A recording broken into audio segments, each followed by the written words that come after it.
All right. Hey, Tom. Welcome to the Cryptocosm. How's it going over there?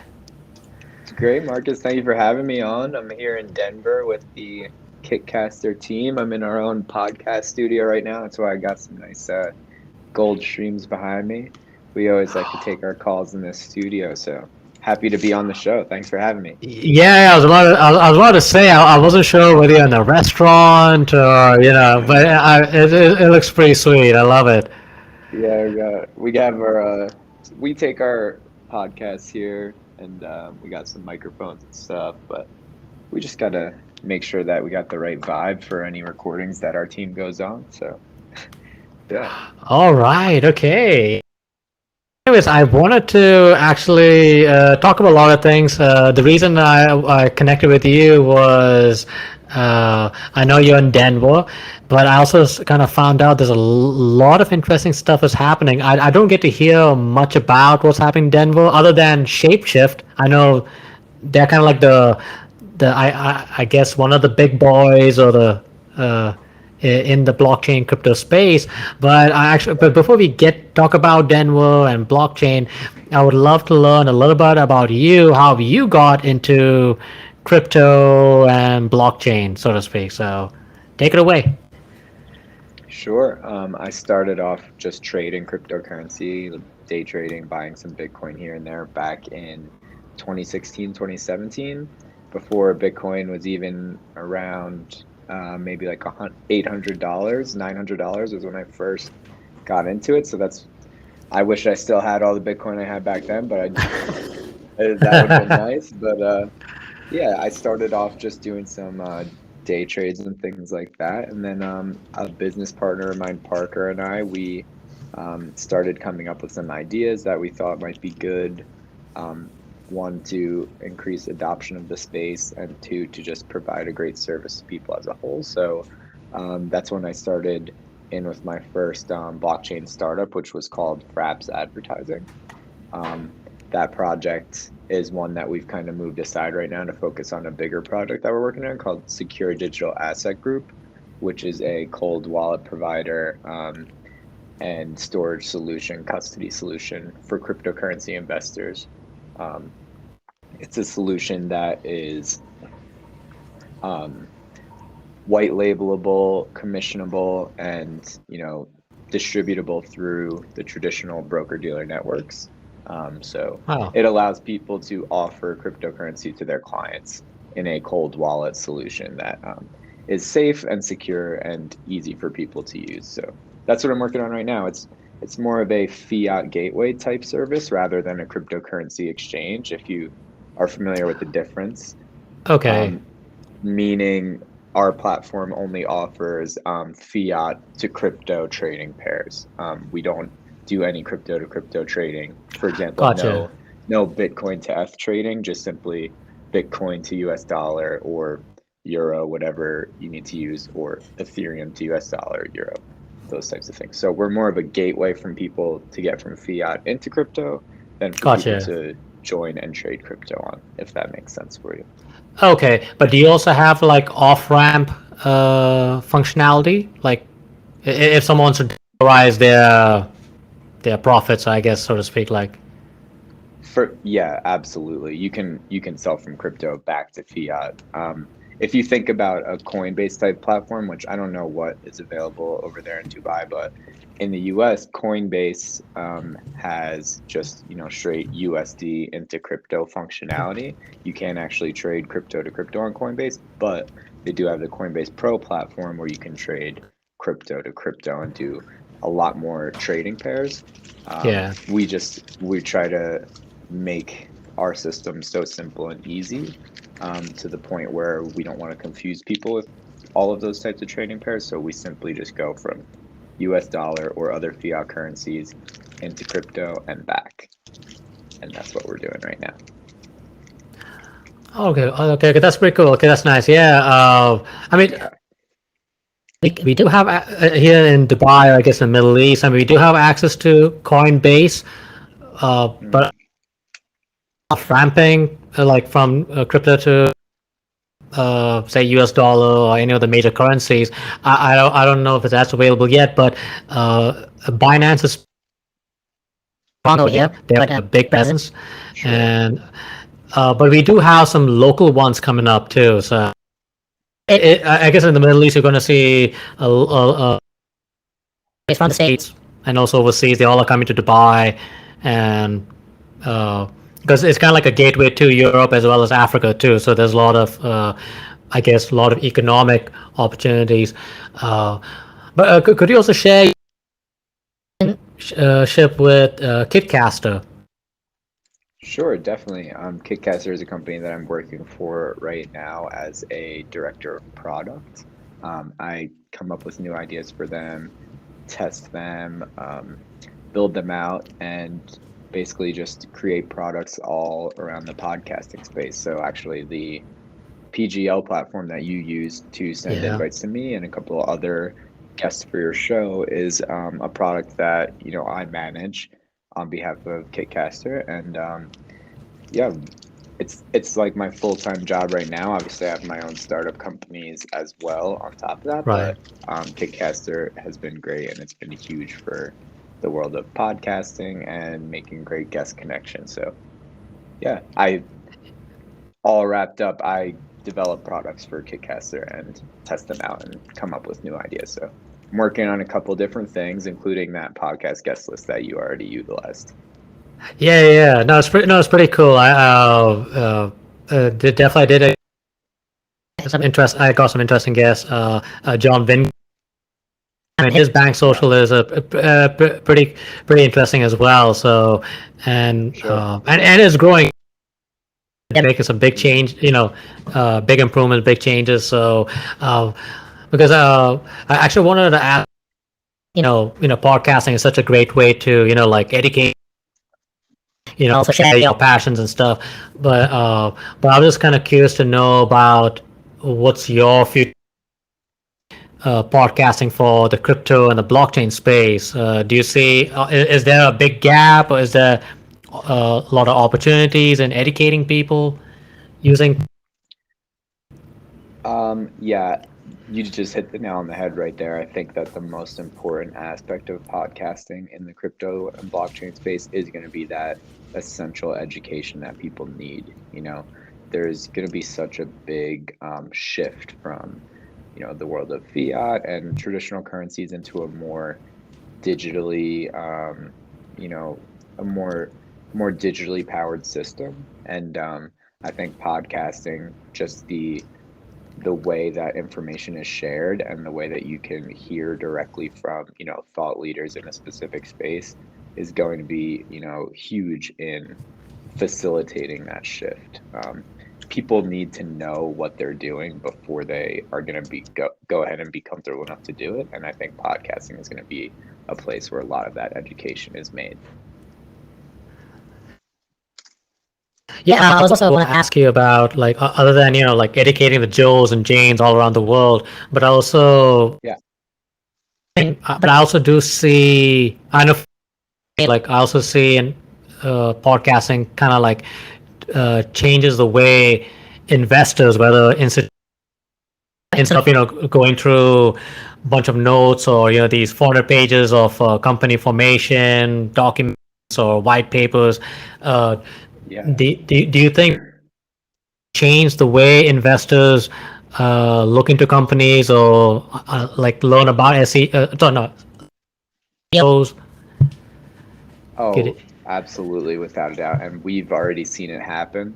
So Kitcaster, the core offering here at Kitcaster is a podcasting campaign. So we take entrepreneurs, business owners, funded founders, and we place them on shows that align with the industries that they're looking to target.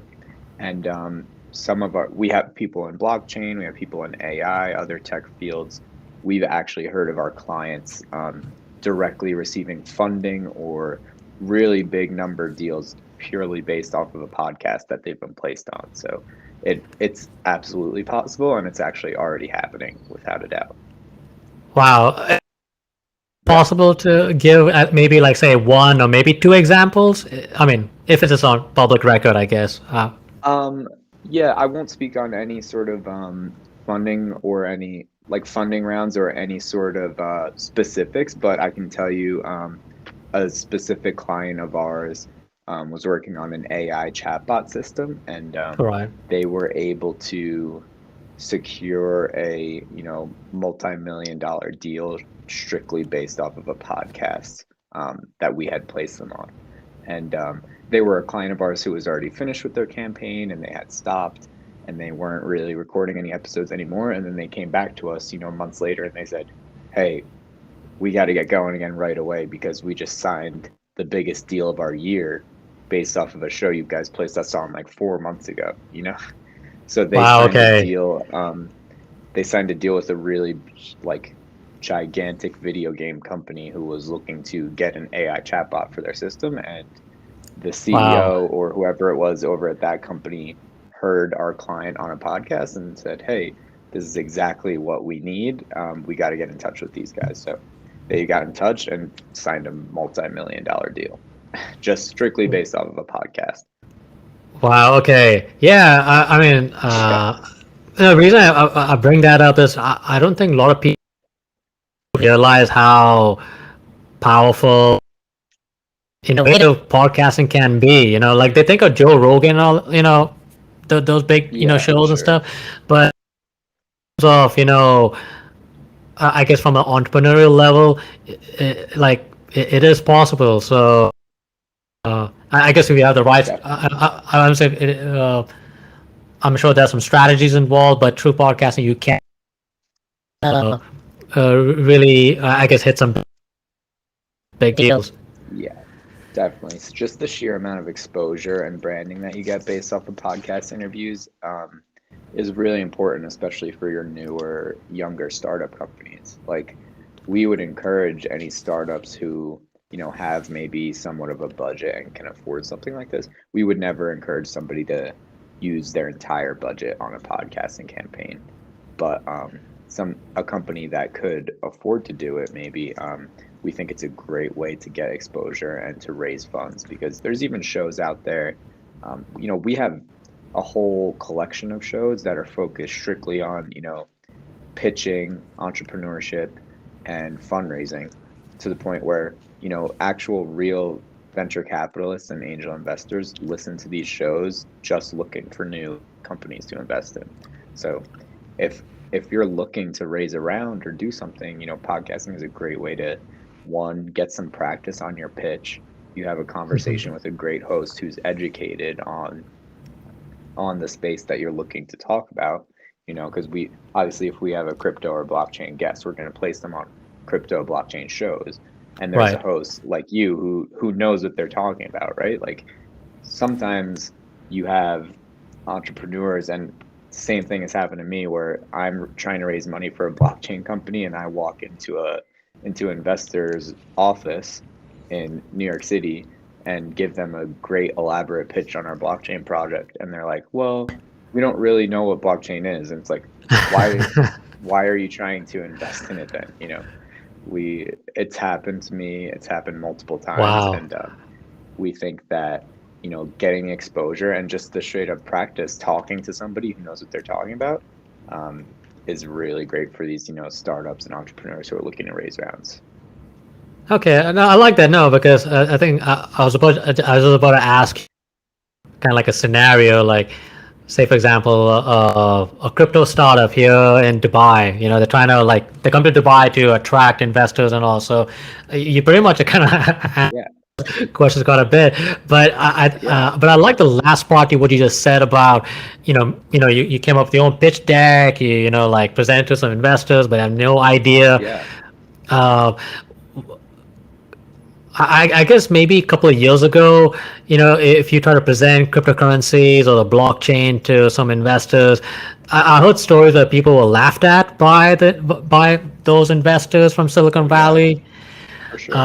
So okay, I guess is that true? It's not like a myth or anything like that. Like, Yeah, I'll tell you a real story about a pitch that me and my company we're in. I think it must have been at this point maybe about somewhere around 2 to 3 years ago.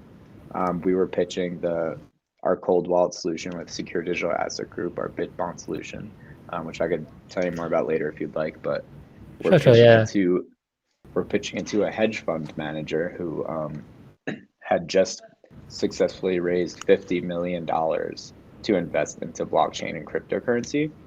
So this is a hedge fund manager. He's managing other people's money to invest in this space.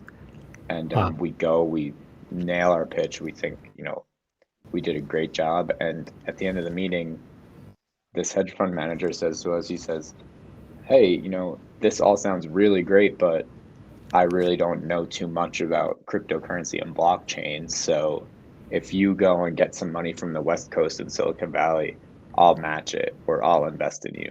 It's like, I won't invest in you until somebody else does, because he didn't know anything about cryptocurrency and blockchain, although Okay. he just raised a $50 million fund to invest in cryptocurrency and blockchain. So it's very real, Wow. Okay.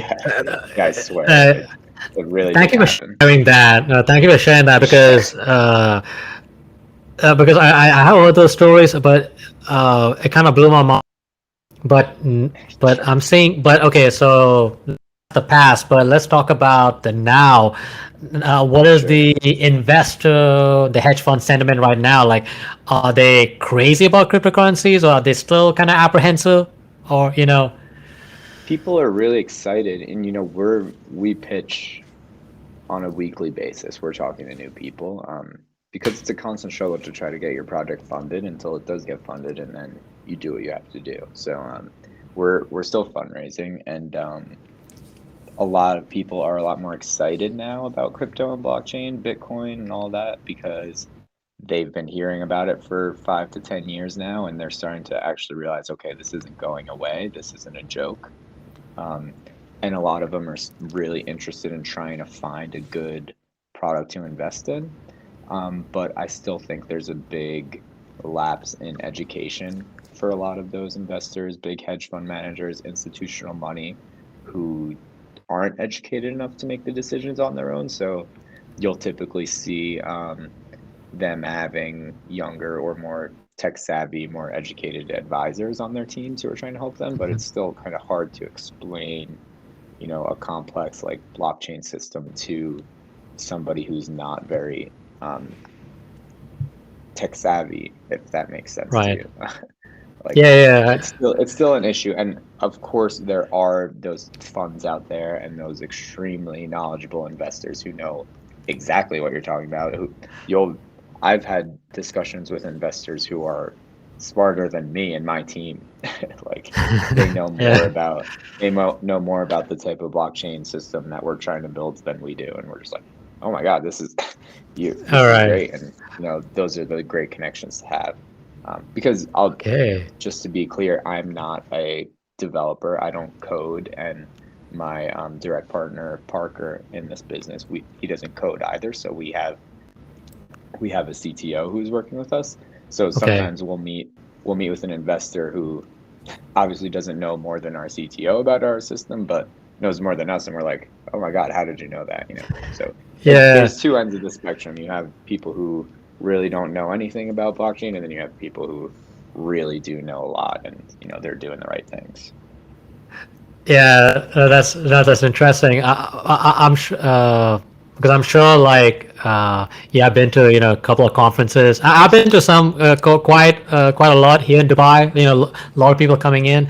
But one thing I noticed, like in the crowd, I'm sure your people have seen it too. Like I've seen young guys like ourselves. They come in hoodies and they look like hipsters and all. But then you got guys Yeah, from HSBC and American Express and all you know to me it's like the craziest kind of situation, but I love it. It's yeah, not for so sure.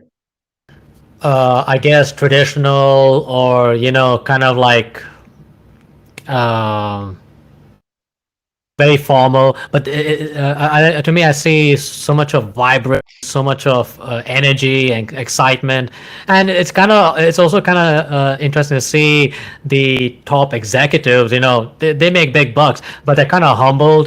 Seeing Sure. these young bucks. Like, you know, okay, they may have like $200 in their bank account, but they got like 2,500 each, in their wallet. So Yeah. it's a whole other level. So I'm sure. Have you seen that before, or? Oh, without a doubt. And the thing is too, like those guys who are wearing hoodies in the back of the conference room, those are the guys that those big executives are paying six figures to debug their systems and to build their next big thing. Like those are your unicorns. Like if you've seen the show Silicon Valley, like those are the types of people who are building these things. And Hmm. um, although they might not get the same amount of exposure as like the big executive or the visionary, they're essential. And that's the person who's going to go and just code up the next big platform as a side project and make hundreds of millions of dollars. Um, but we see it all the time. Half of the clients that we have here who are funded, successful founders started off as like a ground level coder at Google or Facebook, something like that. And then they just Gotcha. figure out they in that position they find a need, they find a product, a new way that something should be done, and then they go off, they break off and build it themselves because they have so much knowledge and experience, and then they get funded and they make a ton of money. So, so Yeah, yeah, you should yeah, never overlook those types of people, without a doubt. yeah. I'm not glad you said that. Yeah, and I Yeah, think even some of the younger guys who I know, like, I mean, they're not coders and things like that, but they are inspired.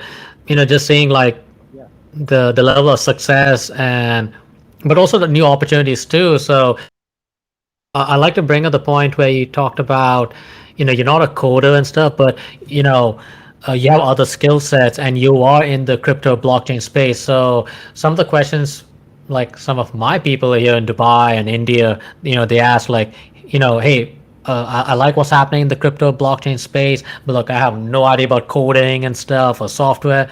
But yeah. is there opportunity in terms of career, or or maybe entrepreneurship too? But I guess mostly in the career setting, where Sure. what advice would you give to someone who's trying to get into that space? You know? For someone who's not like a coder or a developer, you Yeah. mean? Right. Yeah. Well, Yeah. like without a doubt, there's such a huge need for other skill sets, right? Because you can't just have somebody who's coding something and doesn't know how to market it or get it out in front of people, or doesn't know how to pitch it in a meeting. Because a lot of times you find a rock star developer who can make something work. They can do whatever you want them to do, but they're not, maybe sometimes they might not be the person who can go up in front of an investor and explain it, pitch it, make it look good, and get that money that you need. Or they might not be the same person who's going to go and make a sale to a big company for your service. So there's there's so much need for all different types of career personalities, different types of people coming into blockchain that if you think that only coders can get into it, it's just not true. Like I I've developed, I've worked on 3 to 4 blockchain startup companies myself from like the ground up, and I've never coded a day in my life. So um, I do a lot of like wireframing, web design, pitching, gathering materials for pitches, whether it's financials or uh, again like pitch decks or white papers, one sheets.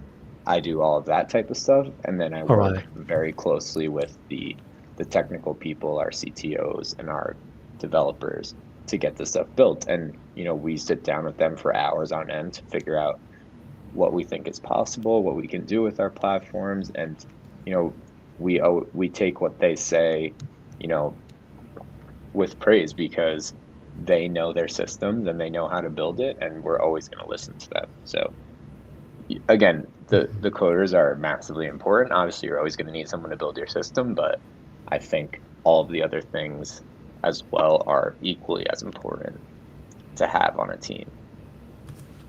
Interesting. Yeah. Okay. Glad to hear that. Yeah. No, because I get some of these questions quite a lot actually.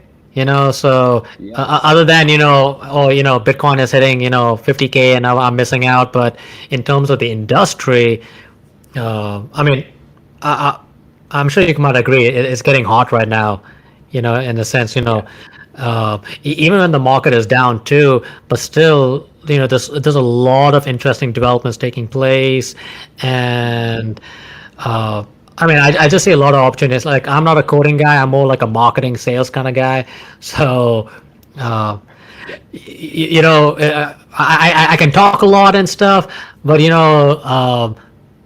and but it's good to hear from you that you already built some stuff up, and you work with developers. So I think it's a matter of having certain skill sets and collaborating with other people. I think collaboration is kind of like the buzzword when it comes to cryptos and blockchain, right? exactly. You can have a a rock star coder, like I said before, who knows his system in and out, but might have a hard time explaining it to somebody who doesn't code or doesn't know tech as well. And somebody like me, I kind of consider myself a technical translator. Like I take what the coding person is saying and I dumb Right. it down or translate it for people who don't really know what they're talking about at all. And I've only developed that skill just by being around developers and coders so much in my work. Like I started off sitting at the table or on the Zoom call, not knowing what they're talking about either. But after years and years of hearing the same terms and trying to figure out what they're talking about, I've kind of developed this little skill where I can take what they say and translate it for somebody who was in the same position I was in a couple of years ago. And that's Great to it's hear that. huge. It's very important to have, Yeah. and companies look for people like that, and big tech companies need those things. So it's never if you're not a coder, there's still so much room for you in the crypto and blockchain space. It's huge. All right. No, I'm glad to hear that. Really glad to hear that, and definitely want this particular message, what you said right now, to be out there, uh, because I don't want people to have um, this mentality of lack. I want them to know, hey, there's abundance out there. There's so much of growth, so much opportunities, and it's just you just have to learn how to be adaptable and be open minded. And also try to get out of the I guess what I see it with some of my friends and some of the people, they're stuck in the traditional educational space. In here you gotta like really think outside the box, and um, I know because I've been in the States, I also here too. So there's this. I know there's a learning curve, like I think which you just explained earlier. So, Sure. but I think once you take a little bit of time, man, things are possible. So, I mean, I already am trying to make some connections, trying to, like learn from other people. And I'm just blown away what's happening in Dubai, also seeing what's happening in Texas too.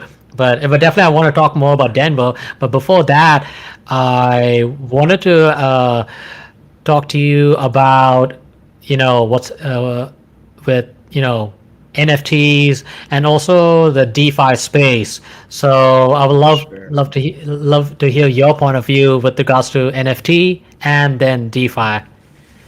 Sure. Yeah, so I actually just bought my first NFTs in the last couple of weeks actually. So All right. I just got Okay. into it. Yeah, I obviously have known about NFTs for a while, but I never felt the need to really purchase any. But recently with the Solana network, if you're familiar with that, Yeah. Yeah. True. Solana, True. um, Sol, SOL. I really like, how they're handling their NFT purchases and the drops specifically. So they'll generate like it's different for each drop, obviously, but a specific drop will generate a certain number of NFTs, and they have different rarities. And you can mint one when the drop happens, and you get a completely random one. You can either get a normal one or a not so rare one or a super rare one. And if you get a super rare one, you have the potential to make a lot of money, which is True, true. awesome. It's almost kind of a gamble, but Yeah. a lot of times you see the floor price of these NFTs going up above the mint price. So even if you don't get a super rare one, you might have an opportunity to make some money still. Um, but you obviously goes hand in hand. You could also the mint price could be higher than the floor price on the aftermarket, so you can lose money. It's not a surefire way, but it's fun and I enjoy the novelty behind NFTs. Getting a one of one piece of art that is uniquely yours and you own it.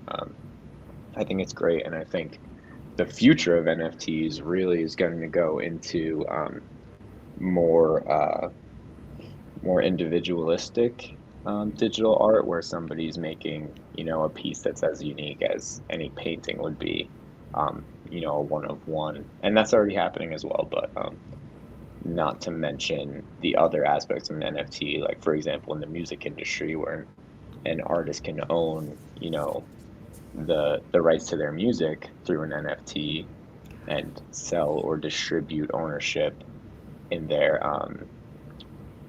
property that way. I think that's also going to be huge in the terms of legal rights to entertainment and things like that. Because I think right now the music industry is kind of struggling a little bit with the terms of artists not owning their originals and things like that. You just saw the whole thing with Taylor Yeah. Swift. I don't know if you're familiar with what happened there, but if any listeners want to go and look that up, it was a big struggle for her, and it was a big legal battle that can be solved in this way. So I think there's a lot of potential for NFTs in the future and digitized assets as a whole. Um, so yeah, I'm excited to see where it's going to go. Yeah, That's cool. Yeah, yeah. I know. I can see like incredible opportunities for like for musicians or artists to get royalties as well. Like yeah, uh, that I think that there's a great opportunity in there.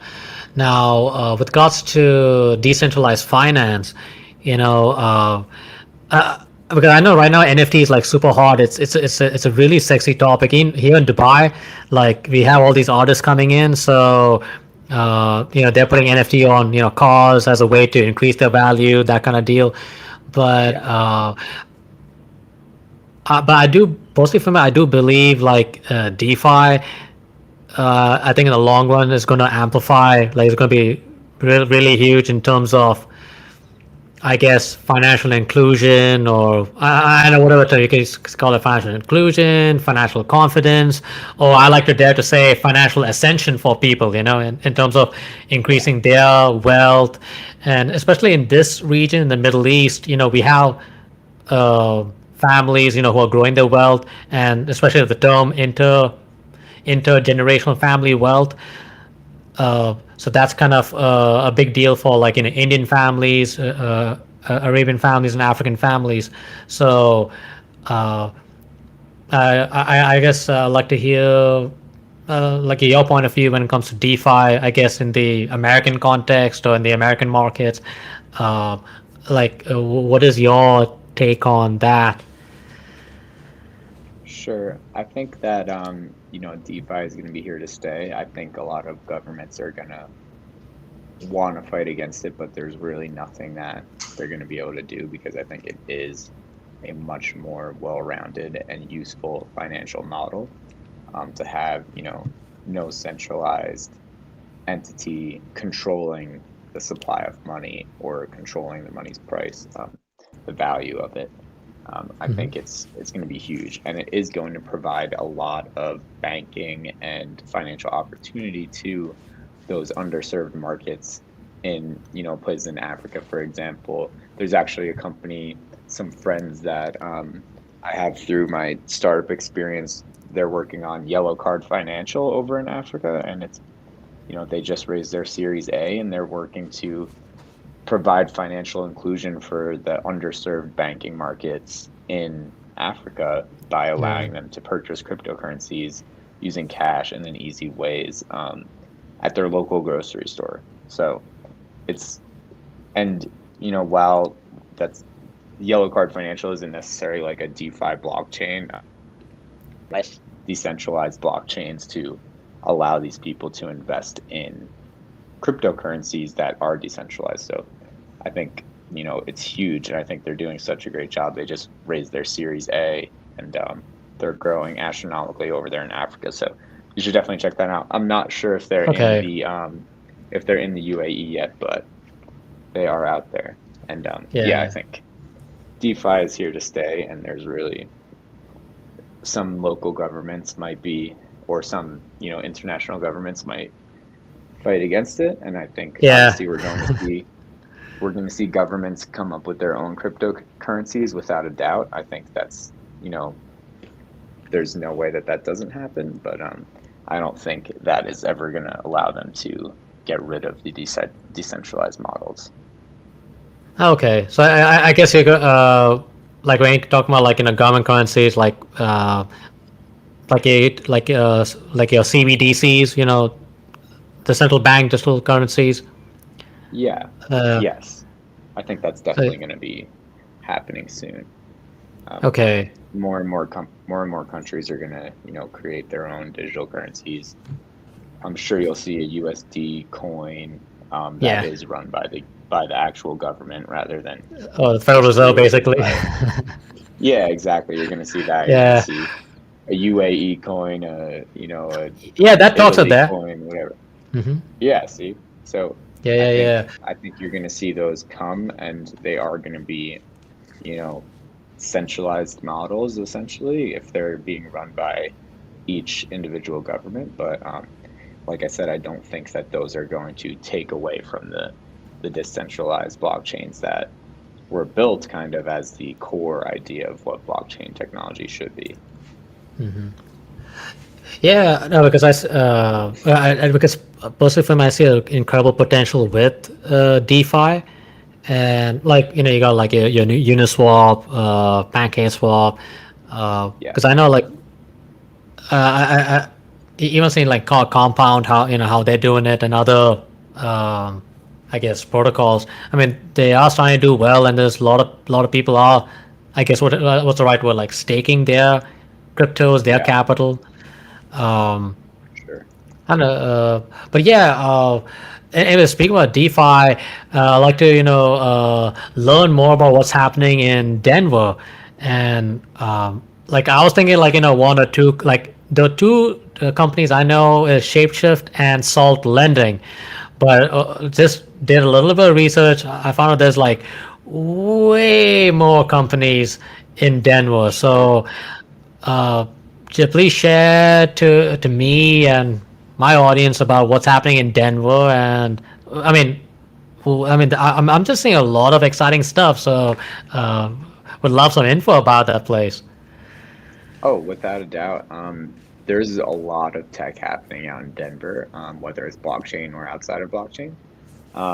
I know that, yeah, Shapeshift is like one of the monsters of this area, and Shapeshift's been around for so long.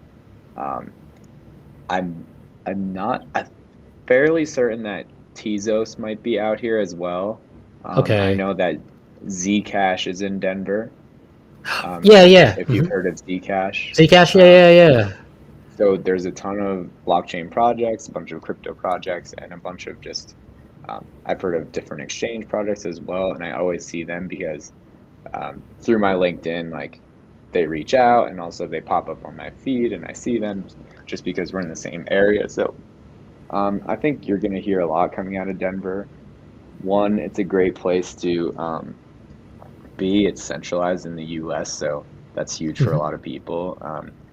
Two, if you're doing a lot of server-based things, mining or just running, cloud servers, farms, whatever, it's cold here most of the year, so that's good. Yeah, yeah, But yeah. Yeah, I've been there. I mean, it's a beautiful place.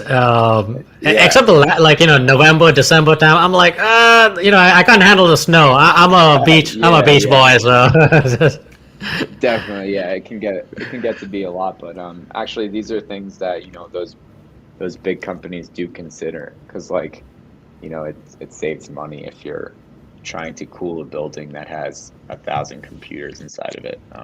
Right. It helps if it's already, 5 degrees outside.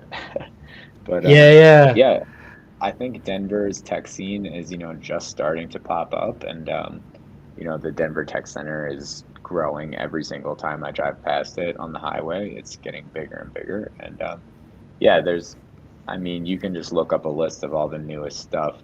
There's even a website called Built in Colorado that shows you all the newest tech startups in Colorado, and I, I don't know what else to really say about it other than it's growing and it's here and it's going to keep on growing. Yeah, but I'm actually curious about in terms of regulations, like I guess is Denver or the state of Colorado, are they like business friendly or Okay, like sure. I don't, so I haven't heard of any, at least exchanges that I've tried to use or types of blockchain projects that I've tried to use that are excluding Colorado. So I would be hard pressed to think that they're giving any sort of pushback to those types of companies. I think they would much rather encourage them to move here, okay, um, rather than go somewhere else. I know that Wyoming is actually one of the most forward-thinking states in the country, and that's just the next state over. So I don't see Denver being a big regulatory hurdle for these types of okay. companies, but at least from what I understand right now, I haven't heard of anything that's like discouraging those types of companies from moving here. Okay, no, that's interesting. No, because the reason I bring up the regulation side or the business stuff is because over here in Dubai, like the ruling family and some of the ministers, they are trying to bring in companies to come to Dubai, set up their businesses over here, like try to even just recently, you can it's legal to do crypto trading officially, so there's no issues, so between governments and stuff. So that and also they're trying to get what do you say, 100,000 coders to come and stay in Dubai. So almost like 100 a day. So giving them like visa privileges and stuff, and make in terms of Wow. getting human capital. Because one of the other points I want to bring up is, especially in the Middle East, getting talented tech people, like getting talent tech, I guess talented folks to bring their Yeah. human capital.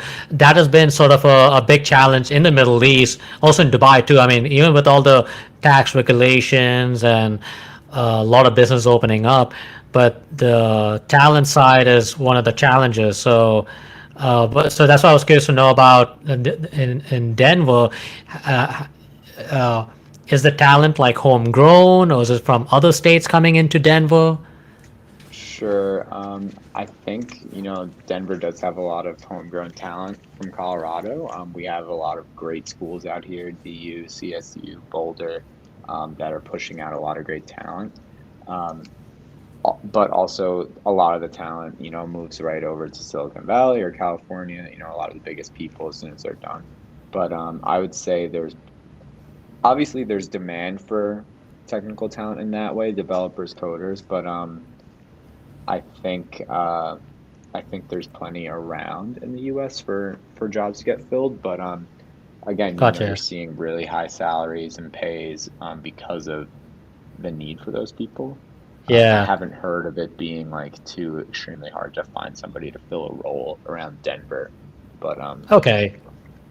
that certainly is a thing, and also those other regulatory hurdles that you had mentioned before, like can actually really affect somebody's decision, a company's decision to go to a certain place. Like, for example, New York is really hard for a cryptocurrency to get up and going. I think just their Yeah, bit that license blows my mind. alone, I think their bit license alone is somewhere around the tune of like $500,000 to, you know, and that could fund a whole company, but you need that just to get your licensing, you know.